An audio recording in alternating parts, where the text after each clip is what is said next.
Hey everybody, how's it going? Welcome back to Vinyl with Taste. I'm still Oldskool Pat, I'm Dancehall Neil.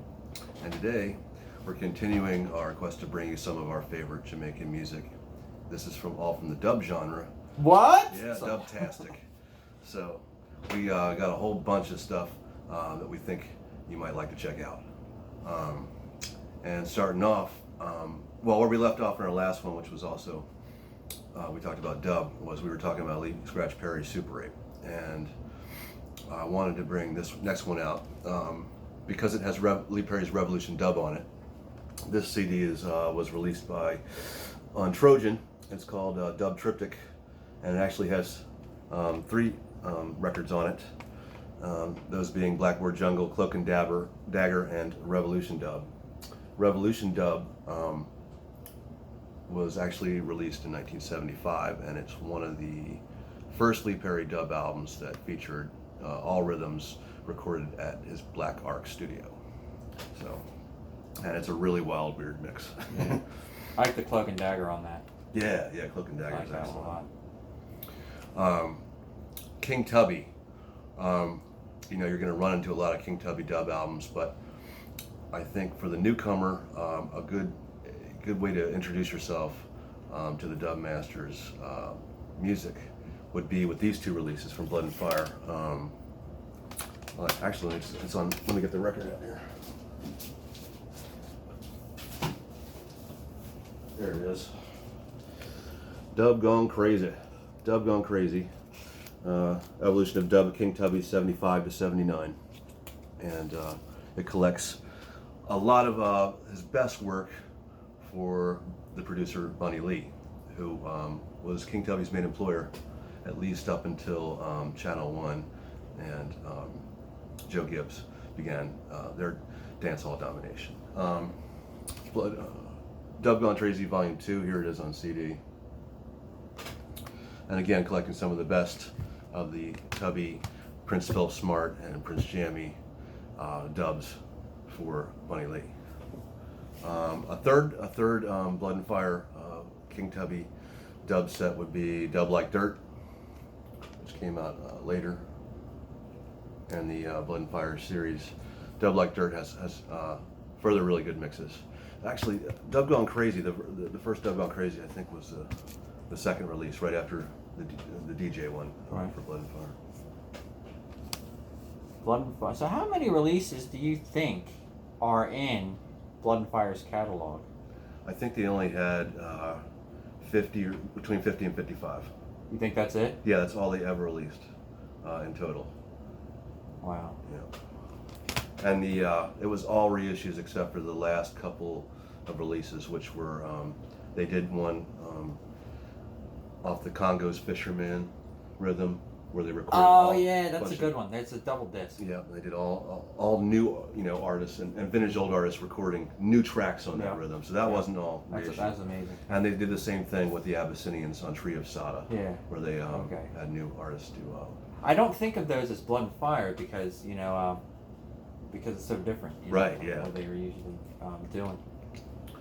This is Aggravators, which is Bunny Lee's band, doing and more King Tubby produced Bunny Striker Lee material. On this one, Aggravators Johnny in the Echo Chamber. They're referring to Johnny Clark. And we talked a little bit about the Aggravators with King Tubby on King Tubby with the Observer All Stars and the Aggravators band. That's correct, we did. Yeah. Here's another LP on Attack Records, which was a subsidiary of Trojan, probably way out of print, but Dub Justice, also credited to Aggravators. King Tubby mixed Bunny Lee Productions. All, They seem to be one of the most popular bands of that time. Yeah. Before A Great Brain Fart. Yeah, that's all right. If we think of it, we'll bring it I'll up. just shoehorn it in. So switching over to Randy's studio, and you have Earl Thompson producing these, and we brought up African Dub the series last time. Neil showed you his. Just wanted to show you mine real quick because it shows you the different formats these things come in sometimes. Oh yeah. I've got African Dub Almighty Volumes 1 and 2 On one collected disc. on one disc here, and this is distributed by Rocky Gibbs, who I'm assuming is related to Joe Gibbs, on his Rocky One label. And here's African Dub Almighty Chapters 3 and 4, compiled on one disc. And we talked about this last time, but this is where, some people say that it got a little gimmicky with all the dogs barking, the toilets flushing, the phones ringing, and all the crazy It's effects cool they had. though, yeah.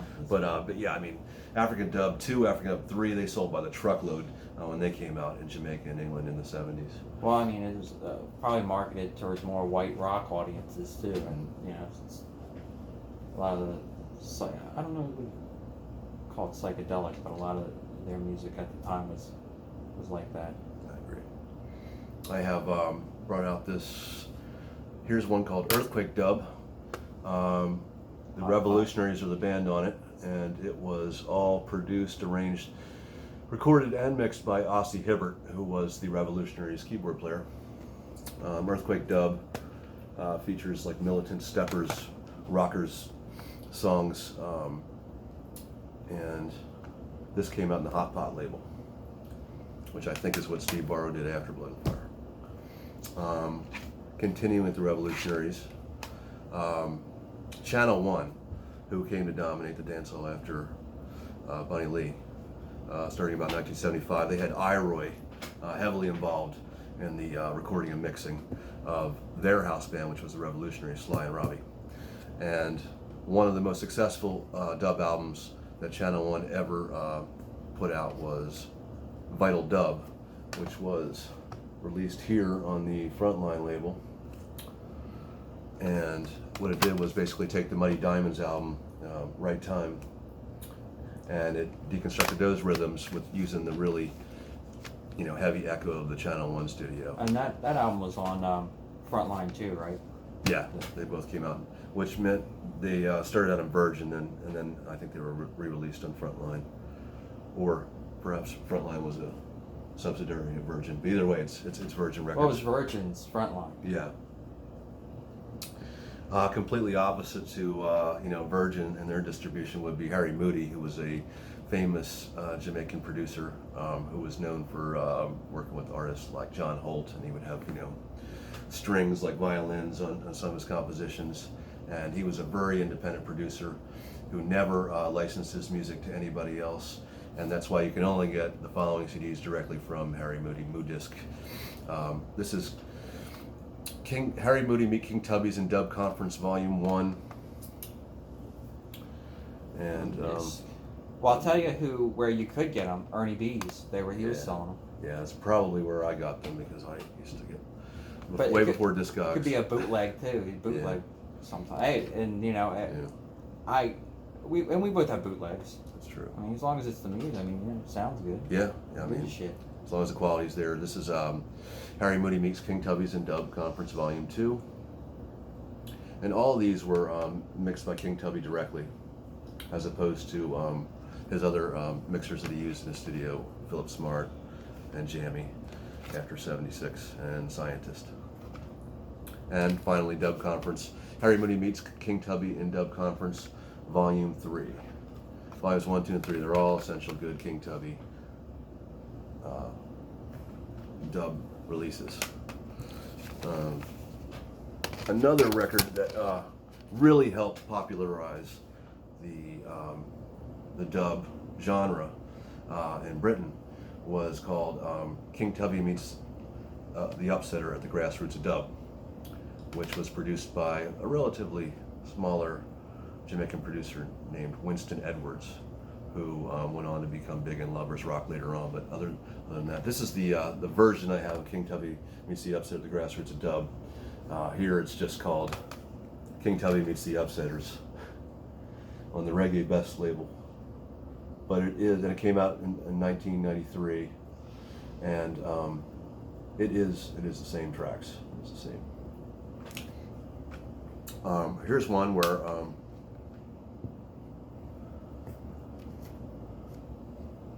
the this is the Morwells, who later became the Roots Radics. The Morwells, their first album was mixed by King Tubby, and it was called Dub Me, and this was put out on Blood and Fire Records. And that reminds me of what I was going to say. Oh, cool. that the Aggravators being probably the most popular band in the mid '70s to the later '70s being Roots Radics, and into the Roots Radics did everybody. Yeah. In the early from 80, 81 to 84, they did everybody. I think they were Busiest- unquestionably the dominant Busiest band of the in time. the Only business. the High Times band is the other band that pops up Yeah. from that early '80s time period to mine. This was this one Dub Me was non-reggae people like that album because it has also been called ambient, like an ambient kind of genre. Dub kind of is anyway. Yeah. It's more so this one. Yeah. I wanted to show you the Tapazuki Dub album, which is called Tapazuki and Dub. And this record has some really, really good heavy rhythms. And when it came out, Tapazuki and Dub was never even released in Jamaica. And it was only released in the UK and a small limited pressing. So that's why demand for this album was huge before it was re-released by Blood and Fire. Now that's out of print, but still not a super rarity. It's an easy one to get these days. In the States anyway. Right. Oh, let me go to Studio One. Studio One, Clement Dunn, he put out a series of 12 dub records in the 1970s. Of course, Dodd had more rhythms stockpiled than any other producer, being one of Jamaica's foundation producers.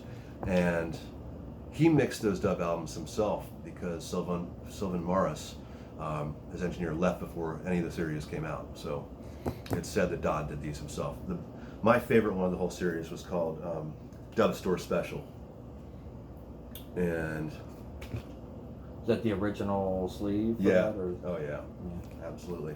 This is Jamaican, and I like this one best because of the rhythms he used, which were real Foundation Studio One rhythms. I want to show you this one. First dub record I ever bought was on Trojan, Revolutionaries Outlaw Dub. This was my first ever dub record, and Hell. I really like it. You never hear a lot of talk about this album at all. But you look at the back of it. It looks. Is that how it looked? Like a photocopy. yeah, it almost looks like a photocopy, doesn't it? And it's Trojan. Yeah. Yeah. But this is the one where it really got me hooked on the whole genre. Where'd you buy that from? I got it in Savannah, Georgia. I got it at the same pawn shop You got the Killer that I Dub? found the Killer Dub. I see the import sticker. Yeah, yeah. It probably even has it doesn't have that sticker on it saying "Don't take out of the sleeve" and all that. Oh, that one does though. Huh? Yeah. So the one Neil's referring to is this one, which is another real rarity, Killer Dub, which was Inner Circle. It says this CD LP is a rare pressing. It is import or out of print, or is an item that is not available to the public and is priced accordingly. Do not open. If you want to examine the contents, please ask us for assistance! Exclamation mark! Exclamation mark! If you want to check Exclamation it out, mark! it'll be all handsy.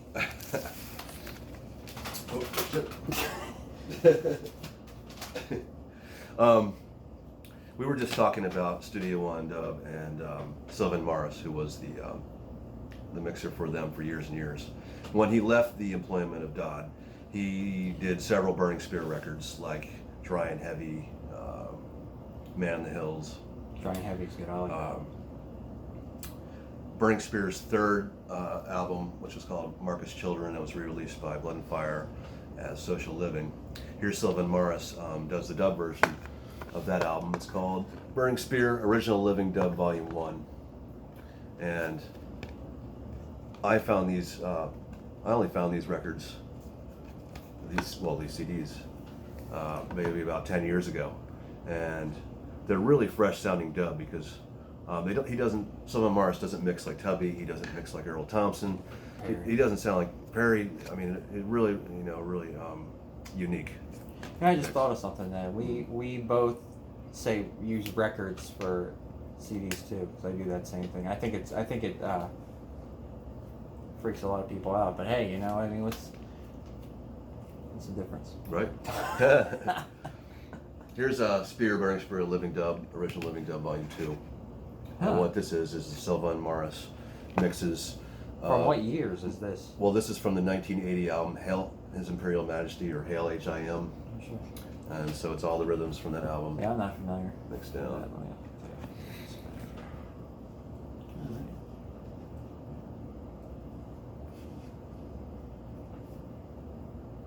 Cool.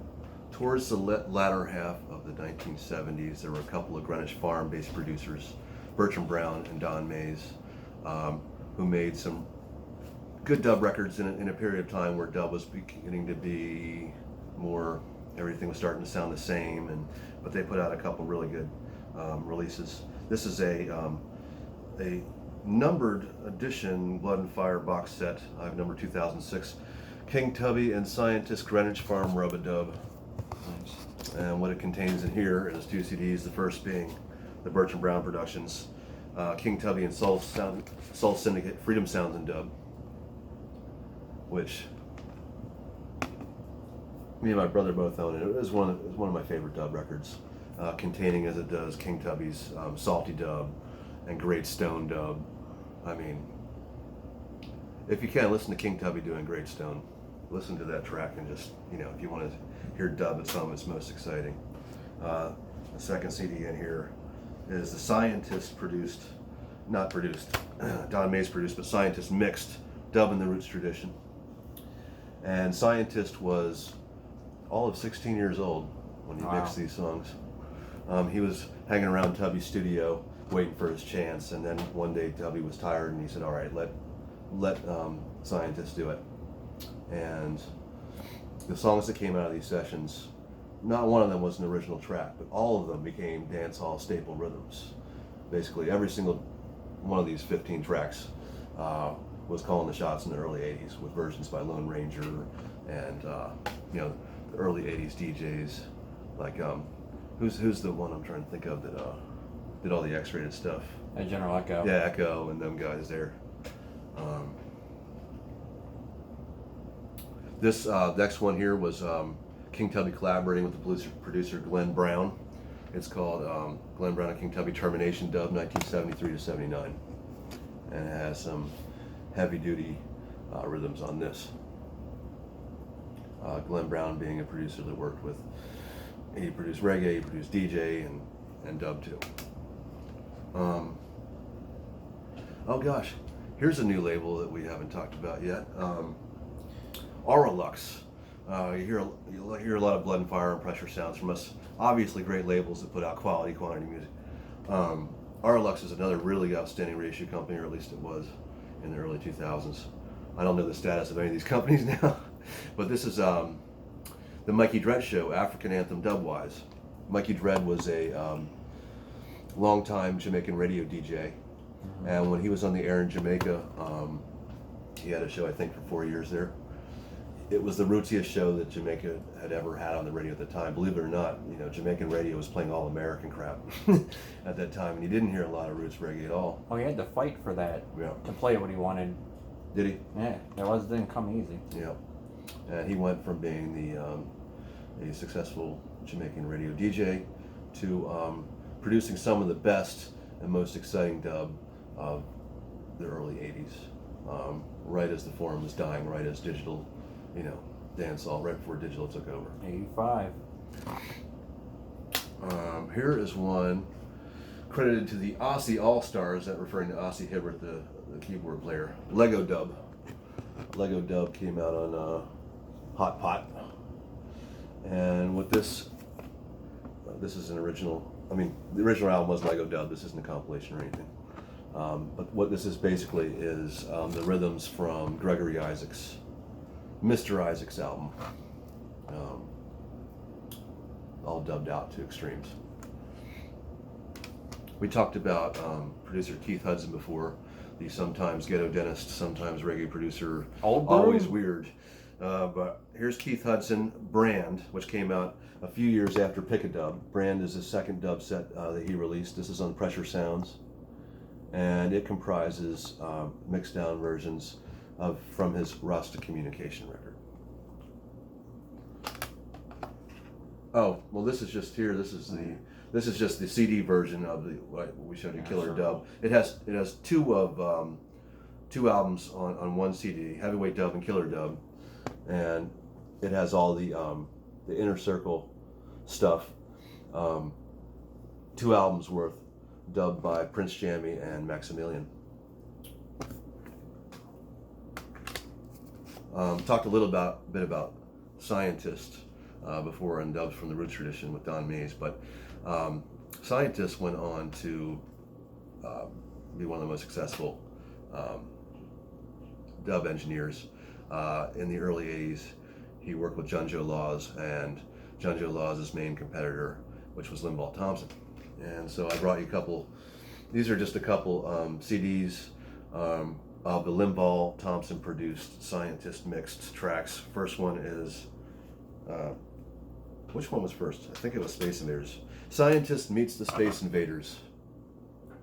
And it has the almost computer sounding, you know, he's using Tubby's mixing board, but he's sounding completely different, getting a whole different sound out of it than Tubby did. And it's almost like computer, like it really anticipates the digital, I think. Here's another one, Scientist meets Pac-Man.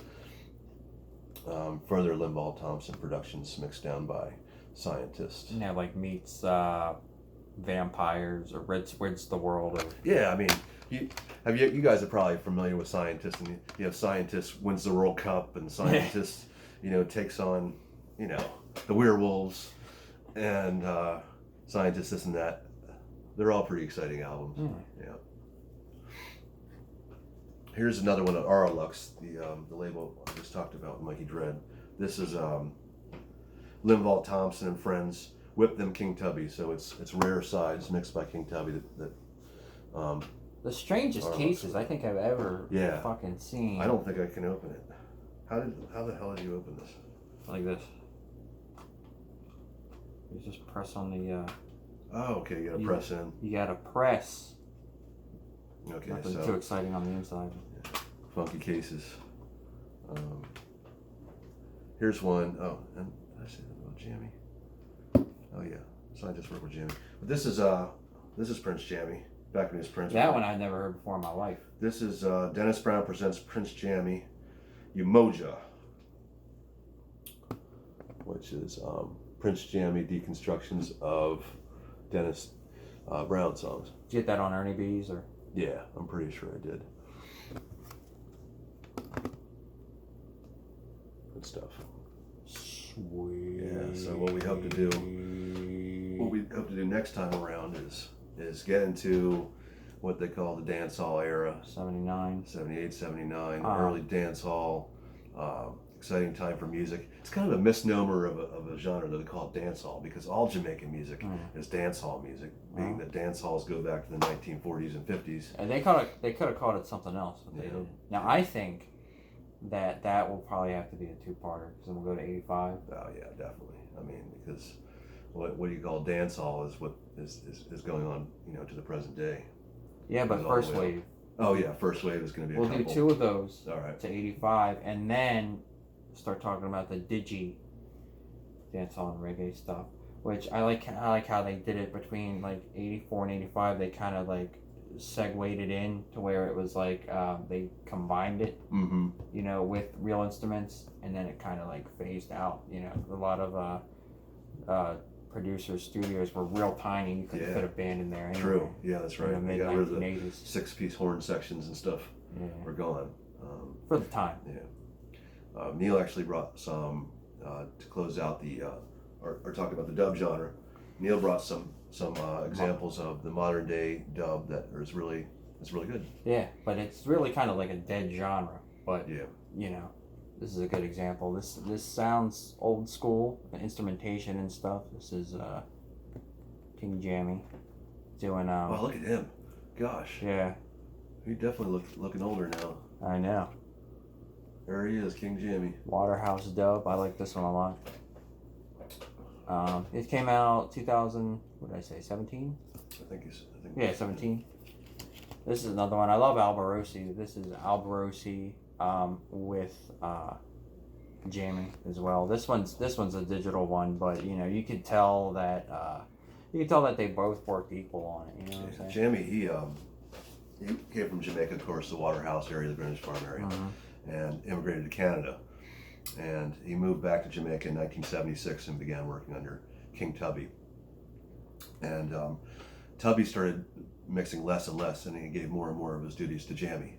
Yeah. And everybody knows that Jamie became the leading dancehall producer in the 1980s, becoming King Jamie, and dominating the dancehall. Mid 1980s. Yeah. Now Alborosi is he's from he lives in Jamaica, but he's from Italy and migrated to Jamaica. Oh, no kidding. He's huge over there. He's a producer over there. He's got a lot of stuff, band and label. And here's to Newly Perry's from last year. Got the Heavy Rain, and then Rainford. One is a dub counterpart to the other. I like Heavy Rain. Heavy Rain's got Ben Gordon on it, which is really cool. And Nice. This one is Adrian Sherwood. I think that they don't really like that a lot. In my opinion, not a weak moment that the two shared since Adrian Sherwood, he's a UK guy, right? Yeah. Can we say that? On You Sound, I think it was his label. We've got a couple minutes here. If you Well, I think we should we'll end it. Okay. So you do your famous. All right, so we're coming back at you next time with the dancehall that we're promising. That's gonna be fun. Yeah. So until next time, take care and stay healthy. This is signing off. Zip Zam, Bowie, and swoosh.